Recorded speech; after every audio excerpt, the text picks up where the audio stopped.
back to Learn English with Podcast Conversation.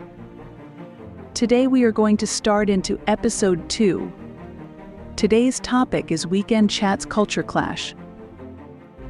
I'm Jamie. Today is episode 2, and we're excited to help you improve your English listening and speaking skills. And I'm your Alex. As always, we'll be using natural speech at a slower pace with clear pronunciation to make learning easier.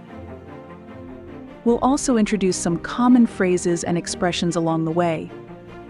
So, are you ready to dive in? Absolutely. Let's get started. So, Jamie, how was your weekend? It was pretty good, thanks for asking. I finally got some time to relax after a busy week. Sounds nice. Did you do anything fun? Well, on Saturday I went for a long walk in the park. The weather was beautiful, sunny and warm. Perfect weather for a walk. Did you see anything interesting? Actually, yes. I saw a group of people practicing yoga in a grassy area. It looked quite peaceful. Wow, that's cool. Maybe I should try yoga sometime. You should. It's a great way to exercise and de-stress. What about you, Alex? What did you get up to this weekend? Well, on Saturday morning I went to the farmer's market. They have the freshest fruits and vegetables there. Oh, I love farmers markets. Did you buy anything delicious? For sure. I got some juicy strawberries and some locally grown tomatoes. Then in the afternoon I met up with some friends for a barbecue. Sounds like a fun weekend. Barbecues are always a good time, especially with friends. That's right. So Jamie, from what we talked about, can you pick out some useful phrases for talking about weekend activities? Sure. Here are a few. First, how was your weekend? Asking about someone's weekend. Second, it was pretty good. Responding positively. Third, I finally got some time to relax. Explaining how you spent your time. Fourth, the weather was beautiful. Describing the weather. Fifth, I went for a walk in the park. Describing an activity. Sixth, it looked quite peaceful. Expressing an opinion. Excellent. These are all great phrases to use in everyday conversation. So, Alex, looking ahead to this week, do you have any big plans? Actually, yes, I have a presentation at work on Wednesday. So I need to spend some time preparing for that. Presentations can be stressful. What is it about? It's about a new marketing campaign we're launching. Interesting. I hope it goes well. Thanks, Jamie. What about you? Anything exciting on your agenda this week? Not really. Just the usual work stuff. But I am meeting up with my cousin on Friday night for dinner. We haven't seen each other in a while. That's nice. It's always good to catch up with family. Definitely. Maybe we can chat more about our week next time? Sure thing, Jamie. We'll look forward to hearing about it. Speaking of catching up, Alex, I was wondering if you'd be interested in talking about some cultural differences. We haven't touched on that yet. Great idea, Jamie. There are definitely some interesting differences between our cultures. Absolutely. For example, in my country, it's quite common to greet people with a kiss on the cheek, even if you don't know them very well. But here, a handshake is usually the norm. That's true. And in some cultures, it's considered rude to make direct eye contact with someone older than you. But here, it shows that you're paying attention. Interesting. Also, have you noticed any differences in how people dress here compared to your home country? Definitely. In my culture, dressing professionally for work is very important. People tend to wear suits, dress shirts, and dress pants. But here it seems like a business casual atmosphere is more common in many workplaces. That's a good point. I think it also depends on the industry. In creative fields, for instance, people might dress more casually than in, say, a bank. Exactly. Another difference I've noticed is greetings. Back home, greetings can be quite formal, even between friends. We might use titles like Mr., MS, or Doctor. But here, people tend to be more informal and use first names most of the time. Absolutely. It can be a bit surprising at first, especially coming from a culture with stricter formalities.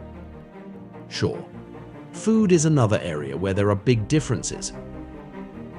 In my country, we might have a large sit-down meal for lunch.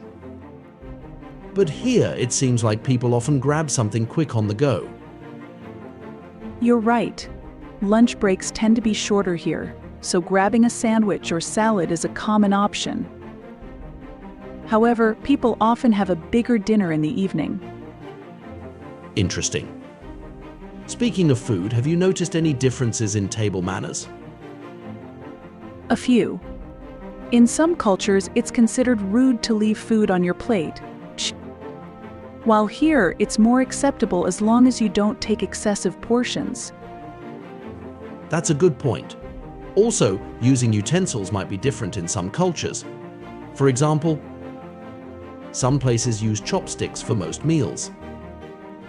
This conversation about cultural differences is fascinating, Alex. While we're on the topic, can we talk about some common idioms related to culture? Sure, that sounds fun. What kind of idioms did you have in mind? Well, how about when in Rome, do as the Romans do? Ah, that's a great one. It means that when you're visiting a new place, it's a good idea to respect their customs and traditions. Exactly. Another one is lost in translation. This means that something can be misunderstood when communicated from one culture to another. Perfect. And how about melting pot? This refers to a place where people from many different cultures live together. Great choices. These are all useful idioms to know. So, Jamie, to wrap up today's conversation, let's revisit some key points. Sure, Alex. We talked about weekend activities and how to discuss them in English. We also discussed planning for the week ahead and some useful phrases for that. Then, we dived into cultural differences, from greetings and dress code to food and table manners. And finally, we learned a few common idioms related to culture. This has been a great conversation, Alex. I hope our listeners found it informative and helpful. Absolutely, Jamie. Remember, the key to improving your English is to practice listening and speaking regularly. Don't be afraid to make mistakes. That's part of the learning process. If you have any questions or suggestions for future topics, feel free to leave us a comment on our website. Now we will discuss summary, that what you learned from this episode. This episode focused on everyday conversation and cultural awareness, helping you learn useful English phrases and expressions. Here's a breakdown of what you learned. Weekend activities. Phrases for discussing weekend plans. How was your weekend? It was pretty good. I finally got some time to relax. The weather was beautiful. I went for a walk in the park. It looked quite peaceful. Planning the week ahead. Phrases for talking about upcoming events. I have a presentation at work on Wednesday. I hope it goes well. I am meeting up with my cousin on Friday night for dinner. Cultural differences. Greetings. In some cultures, kisses are common, while handshakes are the norm in others. Formality. Greetings and titles might be more formal in some cultures. Dress code. Business casual is common in many workplaces here, while suits might be the norm elsewhere. Food. Lunch breaks and meal sizes can vary between cultures. Table manners. Leaving food on your plate or using utensils can have different meanings depending on the culture. Idioms.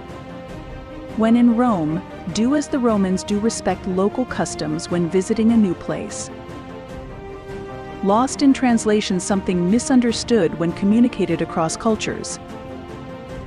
Melting pot, a place where people from many cultures live together.